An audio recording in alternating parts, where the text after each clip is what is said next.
In a forgotten village, far from the city lights, a boy named Ryan lived alone with his mother, in a house that kept secrets behind its walls. Ryan, promise me, never listen to the wall at night. He thought she was losing her mind, until that night started as a whisper, a soft breath from behind the wall. Ryan. He froze. The voice knew his name. Do you know where I am? He touched the wall with his hand. It was warm, as if someone was breathing inside. From the crack in the wall, something moved, and I watching him breathing. The next morning, the wall was clean, but his mother, she was dying. It has come back. For you? Ryan, open the door. A week later, his mother dies in her sleep. Ryan is left alone. When a village man comes to his house, he finds him sitting by the wall, with his eyes open.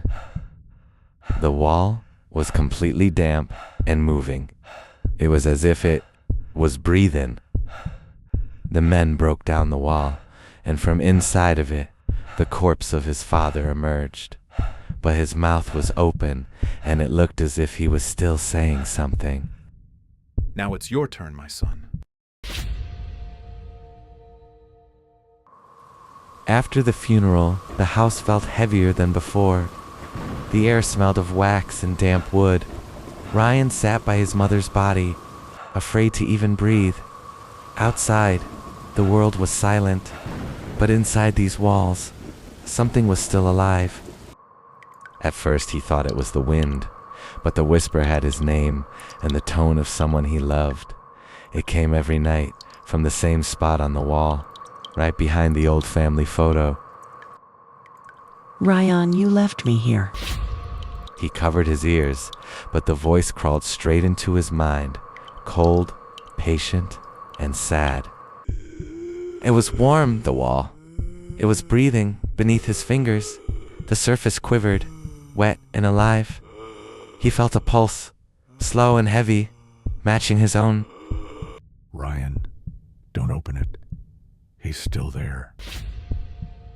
He stepped back, but the wall followed, swelling, reaching toward him, as if it had been waiting for years.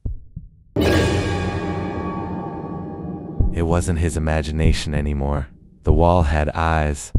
The face that emerged was the one he'd buried years ago, his father's, twisted by something not human. Now, it's your turn. When they found the house the next morning, everything was quiet. The wall was new, freshly painted. No blood, no marks, nothing. Only silence, and the faint sound of breathing from somewhere behind it.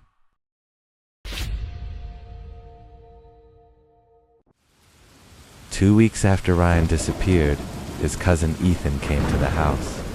The villagers warned him not to go inside, but something about the silence pulled him in.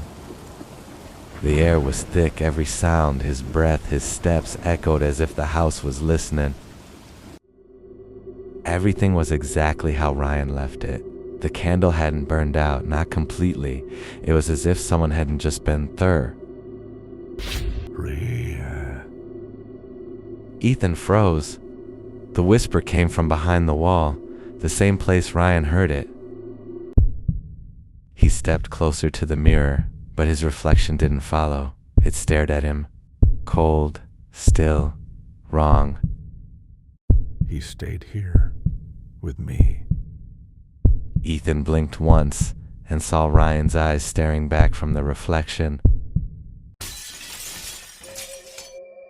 The wall was still alive. It never died. It waited for someone new to feed on. Welcome home, Ethan. He tried to run, but the wall was faster. It reached out and pulled him inside. No one lives there anymore, but every night someone swears they see lights flickering and hear a man calling from behind the wall.